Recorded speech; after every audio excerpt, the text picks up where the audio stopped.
గోదావరి నది ఒడ్డున గౌతమి నది పాయలో వాడపల్లి గ్రామంలో వెంకటేశ్వర స్వామి ఆలయం ఉంది. 7 శనివారాల వెంకన్న గోవింద గోవింద.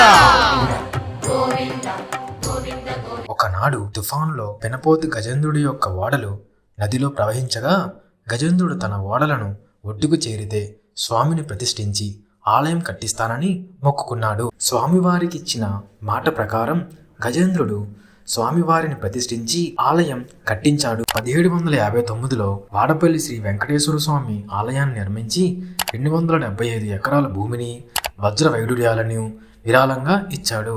భక్తులు 11 ప్రదక్షిణలు చేస్తే వెంకటేశ్వరుడు సంతోషించి వారి కోరికలు తీరుస్తాడని నమ్ముతారు. వాడపల్లి వెంకటేశ్వర స్వామి ఆలయం తిరుపతి, ద్వారకా, తిరుమల తర్వాత అత్యంత ప్రజాదరణ పొందిన క్షేత్రం. ఈ ఆలయం రావులపాలెం నుండి 10 కిలోమీటర్ల దూరంలో ఉంది.